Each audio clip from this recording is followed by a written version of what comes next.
I'm not dead. Now, some of you might be thinking that, but I'm not dead. So, my name is GeneralTarheel, coach of your Charlotte Charmanders, bringing you the APA Round 1 playoffs versus Gypsy King.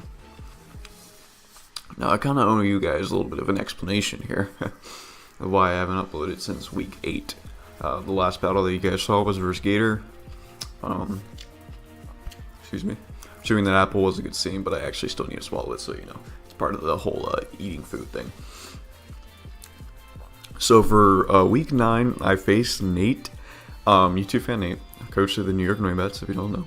And we were gonna have a battle and everything. I wanted to do a meme battle, but I just didn't have time to make memes, and I also wanted to be a little bit more serious and get into the playoffs still, because I still kind of cared at that point.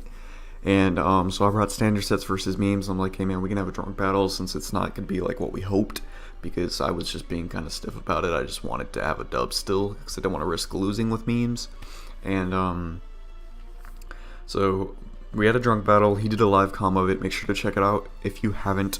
youtube.com/MewTwoFan8. Go check out that battle. It was pretty entertaining. Both of us were slightly intoxicated, but like I said, my stats were standard versus his memes, so it wasn't that great of a battle necessarily. So from a post-com point of view for me, I was not going to record that. There was no point in me doing it. I just felt like it was not good enough content for my channel, and it wasn't really worth it to me. So just make sure to check out Nate's point of view if you really want to check out the battle. He's a homie of mine, so please just go ahead and do that anyways. But as for week 10, we were going to play my boy Joey PokeaimMD and the Bronx Bearticks. But Joey, if you don't know, moved into a new house and stuff like that, so he was really busy moving, and he had no time for battling, it seems. He had to focus on his daily uploads and stuff like that otherwise, so he had no time to be able to schedule with me. He just decided to give me a forfeit win, which kind of sucked. It was the battle I was looking forward to most in the season. I mean, most people have come into the Pokemon community and watching Joey, so just about like anybody would really want to have this battle, but I understand why he couldn't do it, and it just still kind of sucks. And then Joey had to end up actually dropping the league for the rest, because he just didn't want to prioritize it. I guess he was getting tired of it too, probably. I wouldn't be surprised. Little Cub went for a good amount of time, but then started getting boring. So he had to unfortunately drop the rest of his, but there was no replacement because it was so late in the season.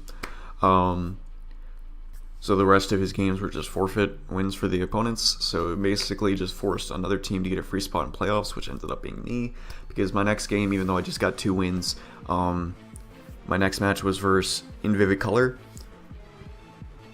Excuse me. Was versus Invivicolor and the South Texas Stabilized. This match I actually did, but once again I was, short on time, so I decided to just use mons that I already had built, because I don't gent for myself either. So I just got mons out of my PC from the previous weeks, and I just worked them accordingly through a few TMs where I needed to and stuff like that. And he ended up just sweeping me with Belly Drum Magby, because it's like, I don't even know I was going to prevent it in the first place, because Belly Drum plus Mach Punch really just actually destroys my team, especially with that Thunder Punch coverage that he just needs for Slowpoke and stuff like that. So I just got destroyed there. It wasn't a 6-0 or anything. I think it was a 4-0 or 5-0. I think it was a 4-0, something like that. Either way, I didn't feel like it was good enough to upload. Mainly after the first 2 weeks, I'm like, what's the point of me uploading at this point anymore? Because I knew from my last week, for week 12, who I was going to face under the radar, my best friend Kelly, choice of the Maryland Torterrapins. I knew he was just going to forfeit to me. He was tired of APLC as well. He was tired of Mons as well, just like I am. And he wasn't really wanting to do the battle. He didn't want to make playoffs, so therefore he forfeited the rest of his matches, so he couldn't make playoffs. That kind of sucks, because even though I'm still good friends with Kelly, we still never battled in League. So doubt it will ever happen now, but we'll see. So yeah, I ended up being 7-5, and then I got the 8th spot position. Invivicolor, I believe, was just 1 above me. I think it was based off differential. So it really came down to who was going to face Gypsy King, who was in the number 1 spot. So ended up being me, number 8 spot, facing the number 1 seed. Of course, Gypsy King did amazing this season, 11-1. Y'all already know this. His team is ridiculous for him and stuff like that. So I'm just basically gonna go over a little bit of my team and his team quickly. I'm just gonna make this quick. It wasn't too special, to be completely honest. I mean, the battle was great, don't get me wrong, but I didn't like the building and prep. It wasn't that special, so. Gypsy King, of course, you can see on the screen, brought Meowth, Bronzor, Vullaby, Spritzee, Corphish, and Wooper. Now, I was expecting the first 5, and then Wooper was kind of a fill-in spot. I was like, I don't know what he was going to bring. Of course, I overlooked Wooper. He didn't really bring it that much. I didn't really look that much into it. I didn't think it'd be that great of a mon, but things actually pretty bulky, and it ends up being a problem for me this match, which I'll just point out soon enough. But Meowth, of course, really annoying with its Technician Fake Out. Very, very strong Pokemon and very, very fast. Top tier boy indeed. And Bronzor, he always brings Bronzor, just a reliable Stealth Rocker for him, which is very understandable. Allows to get decent damage off too with Psychic and stuff like that. Can't set up a necessary Trick Room if you wanted that for like a slow Corphish or something of the sort. So, as well as an offensive Spritzee. Vullaby, always a Pokemon, and he ends up having, of course, a decent amount of offense in it because Vullaby's just that reliable. Spritzee, I was just expecting, of course, bulky Eviolite set, nothing special. Corphish, I was expecting either Eviolite or Life Orb based off of this team, but after he has 2 other Pokemons apart from Spritzee, who would be Eviolite, and then he had Bronzor, the Vullaby, and the Wooper. All of those could potentially have a Eviolite, so I felt like it was more likely that Corphish was going to be Life Orb in this match. I was expecting from the beginning, though, in matchup, that the Corphish was just going to be Eviolite setup, because Corphish destroys my team. I have no check to it. So, I knew that, like, just going into the battle that it was going to destroy my team. I was not going to be able to handle it properly. My best chance was just chipping down a lot of things and hopefully revenge glitch soon enough earlier on in the game. So I knew it was just going to do the cleanup duty. But, so yeah, I was expecting for sure a D-Dan set, kind of a bulky D-Dan set with Eviolite, but I knew Life Orb was also a potential chance once I saw this team. So. And then Wooper, of course, I wasn't really prepped for that and stuff, which is actually pretty good on his part because I felt like Binacle was a really good bring on me, but now I see it kind of wasn't, so we'll get to that. And as for my 6, I just brought Archon. Archon was Berry Juice set, Stealth Rocks, Knockoff, Acrobatics, Rock Slide. Very helpful versus his team, actually. And I just felt like putting Stealth Rocks on it was a little bit more helpful than like potential Roost. The Berry Juice will bring me back up, but other than that, Archon's not really roostalling anything else or getting a free Roost off versus much because most of his Pokemon are able to get me down and defeat us anyways. So I just felt like getting the Stealth Rocks up would be nice, even though I knew he was going to bring Vullaby with Defog, so it's just really how well he was going to be able to defog at times, and versus my team it kind of seemed free. The only exception was Binacle might come in for free and kind of scare it out, but he can work with that accordingly, especially with Wooper. So then I brought Rowlet. Rowlet was Choice Scarf basically just to help me versus the Corphish, because once again, destroyed me. But I had to be a little bit more careful about it. I wasn't. It had Brave Bird, Leaf Blade, Defog, and Baton Pass, kind of just to, work around his team, stuff like that. He had amazing checks to it, but I really just felt like I needed it for Corphish. I didn't feel like Slowpoke did that much, even after I had the potential Colbur. If he just knocked off the first time or anything like that when I switched to Slowpoke, it's like Slowpoke's not helpful anymore. So I thought I'd just have Rowlet and always be like a decent, not even a revenge killer. Leaf Blade only does like, well, Leaf Blade did 60 min to 75 if he had Eviolite. If he had Life Orb, I still don't think it would have been knockout. Maybe after 2 hits of Life Orb, it would have been dead. But either way, Corphish actually had decent defense because of its shell. So there's a little fun fact for you. Pawniard, I decided to bring just an offensive Adamant set. It was just a pretty standard set, to be honest. Knockoff, Sucker Punch, Iron Head, Sword Stance. I just felt like I could do work versus his team. I didn't think of Unaware Wooper, of course, and I just felt like it was pretty strong. I brought Chapel just because I felt like there was going to be a few cases of random hidden power fighting and stuff like that. So that's my reasoning behind Pawniard. Nothing too special, of course. He's always just a great standard mon that you can bring just about every game. So Binacle, this was the setup sweeper. We had Berry Juice with Shell Smash. I had Liquidation and Rock Slide, just 2 stabs as my moves. Then I had Protect because I felt like Meowth was going to be a real pain. I was hoping just to set up and win it. Ideally, of course, in prep, I would have made it Hidden Power Grass in order to deal with the Wooper. And then next we had Lickitung. This was defensive Lickitung with Wish Protect, Earthquake, and Knockoff. I'm gonna be real, I had an issue getting with the other Lickitung, so this was a Lickitung I brought beforehand, so I wish I could have like Body Slam or something else instead of Earthquake, just a nice normal stab, but it didn't happen. It didn't really make that much of a difference in the game, so it's whatever. Lastly, Charmander. I just wanted to bring a Choice Specs set because I felt like it really just did a lot of damage versus his team. I know he had the proper switch in and the major annoyance of Pokemon and Corphish, but if I can kind of threaten that out and I get him on potential free setup and get a lot of damage off of the Specs Fire Blast, it did min 33%, I believe, to an Emvee like Corphish, so that would have been doing a good amount of damage right there. And I feel like there's plenty of opportunities for Charmander to get in plays as well. I had the Hidden Power Grass for the Wooper and stuff like that, so I believe I had Fire Blast, Hidden Power Grass, Overheat and Flamethrower, just 3 fire type moves. It was similar to the Charmander I brought versus Chimpact, but it was just slightly different because instead of Hidden Power Water, I made a Hidden Power Grass.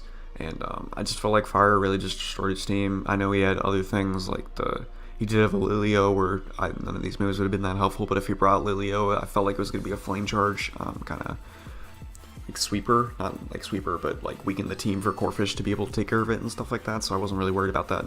But either way, this was the team I brought, and going into it, I know I was, once again, I was just scared. Like, Corphish was just going to be able to destroy my team, and I was worried about how I was going to break Wooper, because it does have recover, it's extremely bulky, stuff like that, so starting into the match, I just want to leave my Argent. I just felt like it was still the best play. If he wants to leave Wooper, that's fine. Wooper doesn't get Stealth Rocks or anything, so I was really expecting potential Bronzor, which I'm fine getting the knockoff versus. I live the Gyro Ball and get off my Berry Juice. Or Flash Cannon, whichever one wants to come out. I'm pretty sure I lived both. But he decides to leave us with Meowth, which is also understandable. Which is a solid lead because of his fake outs, as he goes for 1 right here. He's just going to fake me out turn 1, no reason not to. My Archon, of course, will stay in this next turn. I didn't know Meowth got Water Pulse, but as soon as I pulled up the calc, I saw it did, because of course it has to deal with Onix and Little Cup. So, makes perfect sense. Yeah, I don't know anything about Little Cup. So, we lived the Water Pulse. He had a 25% chance of knocking me out right there, but I lived with a 75% chance, luckily. And, I believe that, yeah, that was the calc. And then I'm just going to switch into Lickitung here, of course, because he can either switch out or he just goes for Water Pulse and keep my Archon into Fetus, really. And I have to try and get a potential Wish off on it, or sorry, a Roost if I had it. But basically, freely, if I stayed in there, killed the Meowth, and my Archon was weak still, he'd just go into Bronzor, and Bronzor deals with it accordingly. So, because he can get up rocks, and then he can also threaten me with the Steel-type move, so.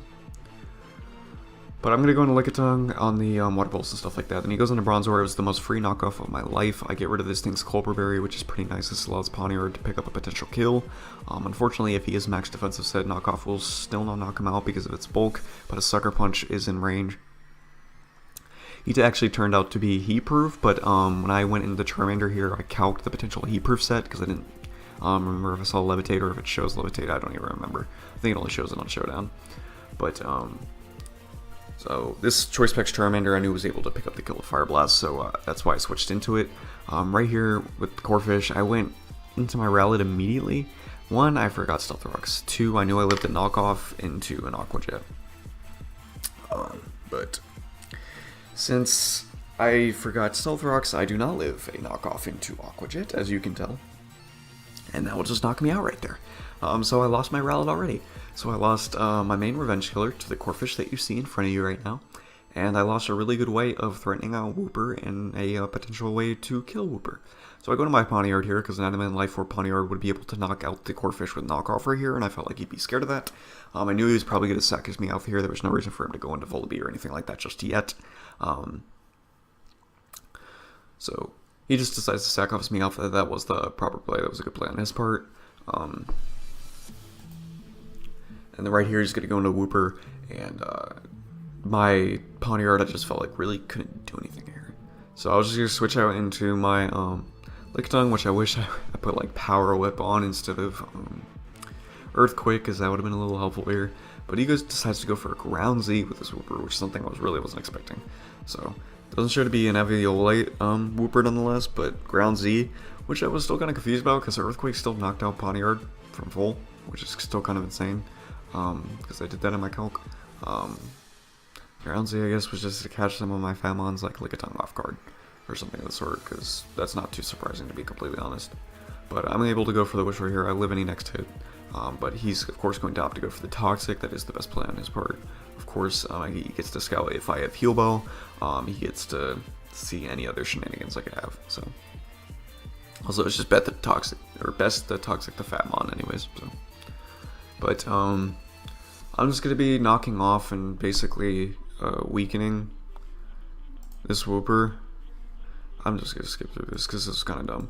I just decided to keep weakening the Wooper, but of course Wooper gets recover, as you see right there.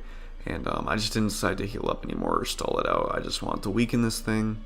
But of course, I knew he was going to recover all the way, so I wished right there. So at least the next mon that comes in, I can get health out after. So even though the Wooper's at full, I'm going to go into my Archon. Because I'm going to get the Wish back, and I don't really see him going for anything to kill me. He has to scout the hidden power grass anyways, because it is potential that I have it here. He'll go right into his Spritzy as I go for the acrobatics, and this thing is Eviolite defensively bulky, and it only does 40%. This thing is stupid fat, which is ridiculous, and I'm just gonna go for knockoff here. I'm gonna get rid of its Eviolite. Like, this thing is just crazy fat. Only Pawniard can really take care of it if I don't get rid of that Eviolite. So that's the main thing behind this, is what I wanted to do. And he goes for the Wish, so I'm kind of in a good position to acrobatics still, but he should be going for the Protect because he can still take out my Archon, because the Moonblast will put me in the Defeatus, so 2 acrobatics even without the Eviolite I don't think is capable of knocking him out. So I decided to go hard into my Charmander right here, because Charmander can 2-shot this, it 2-shots anything on switching and stuff like that. I probably should have went into my Pawniard, but at the same time, I felt like Charmander did very good threatening his team, so it was fine. Because I also wanted to keep Pawniard healthy to live a Aqua Jet from neutral at the Corphish, because he was Adamant Life Orb, so I needed to keep Pawniard slightly healthy. He goes for the Moonblast as I missed the Fire Blast. That was really unfortunate. That damage would have been nice, mainly because I would have 2-shot it. He probably just would have Protect anyways the following turn. I might have made the same play, because Charmander, after it comes in on Stealth Rocks now, is going to be in Blaze and basically one-shots everything on his entire team. Well, no, Wooper and Corphish. Corphish, either way, takes a lot of damage. Basically, it would go down to, I believe, after he had 2 Life Orb hits already, he'd go down to another 2 Life Orb hits after a Fire Blast if I was in Blaze.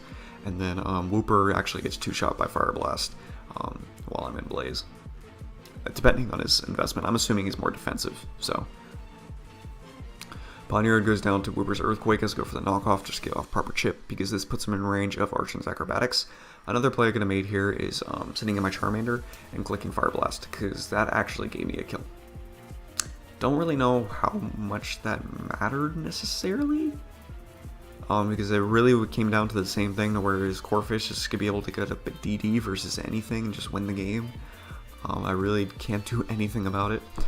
He really just knocks me off here with Volibee. I'll show you the next turn, then I'm going to skip through it because it's a little bit of restalling. He just knocks me off here, puts me back in Defeatus as I go for Rock Slide and stuff like that. So he'll live this and he'll just restall me, and he shows he's got weak armor. This allows him to basically stay in versus my Binacle if I had to go into it and Shell Smash, and that's what I was hoping I was going to be able to do right here. The only thing I had to hope was I was able to get off 2 free Shell Smashes, since I was the Berry Juice set, but he was going to knock me off either way, so it really didn't matter. I had to get off a Shell Smash, live 2 knockoffs, which I didn't versus Volibee, and but this was the best mod I could set up versus, so. And I had to hope Corphish didn't have Dragon Dance, or that he was going to miss a Crab Hammer, because even though he is Adamant Life Orb with Adaptability, Aqua Jet at +1 I believe was just shy of killing Binacle. I think it was a roll after my Stealth Rock damage, which I don't know if he really wanted to risk or anything, so it really would just come down to that. I'm doing the skipping now that I was going to talk about. Please. Okay, yeah. He's going to go into Corphish here, and I was like, okay, I just have to go to the Acrobatics for damage. I have to make sure this thing is in range for Binacle to be able to knock it out, because even if he loses his Life Orb, if I go for a knockoff, +1 Dragon Dance Crab Hammer is still going to be able to knock out Binacle. So it just means that he, you know, it's either way, it's coming down to the Crab Hammer at this point. That's what I'm just trying to get at. So he goes for the Aqua Jet. Of course, he's going to take out my Archon, and now it just comes down to whether or not he lands Crab Hammer. Because once again, it's a good roll in my favor to live this if he goes for the Adaptability Aqua Jet versus my Binacle. Because Binacle's got pretty decent natural defense bulk and everything of the sort. It's only neutral, even though he does get the Adaptability and stuff like that. But He'll go for the grab hammer, he lands it, that's game. Because I can't do anything at this point, he just Aqua Jets Charmander, and that will do it. So, I actually did a lot better than I expected. There's not many plays that I would have changed, I think. I think there was 1 or 2. I just don't remember them off the top of my head. If anything, I wish I prepped better for Wooper. That's all I can say. Because like I mentioned, Corphish just destroyed my team in matchup. There was nothing I could do about it. It was just a very strong team on Gypsy's part for his draft, and I knew that's all he was going to bring was a really fat Mons and Bronzor, Wooper, and Spritzee. Then have a mix fat, just Roostall, Defog, Pokemon, and Vullaby, and then Meowth plus Crawdon. Like, that's all you need, because those things just work very well together. And there was just no chance of me ever being able to set up with Binacle at that point. I really wouldn't have been able to do anything versus Wooper anyways, because it would have been unaware, I'm pretty sure. And it could also have been Water Absorbed, but it probably would have been unaware for Pawniard as well. So either way, my Liquidation would have been able to knock it out at neutral, and then he would have just Earthquaked me and knocked me out. So there was no chance I was going to be able to win this game with him having Corphish plus Wooper. It's just the unfortunate fact. I really didn't see me any way of getting around it. Even if Raleigh would have lived longer, I don't think it would have been too much longer. It really just didn't work out for my team too well. I brought a really offensive team versus kind of bulky and then Wall Breaker, and it just didn't work out, so... But Gypsy is the king of Draft League format, so I was very happy to have it be just an 0-2 loss that came down to the wire right there. So, because if he missed Crabhammer, Binacle killed with Rock Slide, and then Charmander comes in and clicks into Power Grass and kills Wooper. So that would have been game. But luckily didn't miss. I would have hate for that to happen. I think I actually would have purposely lost if he would have missed with Crabhammer right there, because he deserved the game a million %. Even though, yeah, it's part of Mons and stuff like that, I also just don't want to be playing anymore. Yeah, so that basically comes to this point to where I'm telling y'all that voice crack, sweet, you got one for the video. Letting y'all know that I'm officially retiring from Draft League. I might come back only for the APA, but that's kind of it. I'm not interested in the meta for Let's Go, Eevee, and Pikachu if that actually becomes a thing. Like, I'm not interested in it. Only Gen 8 could potentially bring me back, but that's a year from now. I'm going to make an update video on my channel as well right after this that explains what I plan on doing with this channel and what I'll be doing like in real life and stuff like that, because I am a busy full-time student. And if you guys are interested in that, it basically comes down to me uploading something else besides Pokemon. You can go over there to check it out and show any support, but anyone that supported me throughout this APA season as well as previous seasons or any Draft League format, I love all of you. I appreciate you very much. Also, make sure to go check out Gypsy's channel. I haven't said that yet, but that goes without saying. You should always check out every opponent, check out everyone that played in playoffs, see how they did this first round, because APA is still fun. I wish Little Cup lasted longer for me, but my overall hype for Pokemon didn't happen. But I'm going to go over stuff like that in my update video. If you're really interested in watching it, I would appreciate it, because it does show what's going to happen to me in the future. And just knowing that some of you guys really care out of the 300 that I'm pretty sure just subscribed for the, you know, APA content a while back, it's fine. So I'm just looking to change up the channel and change up my life. So I hope you all can appreciate that. Yeah, but that will conclude my APA season. 7-5 regular season. I think we had like a +7 differential or something like that. We lost round 1 playoffs to Gypsy King, which is understandable. Rooting for Gypsy King from here on out. I really hope to see him versus Panther in finals. That's what I hope to see. But that'll be it for me, guys, for APA. So, like, share, deuces.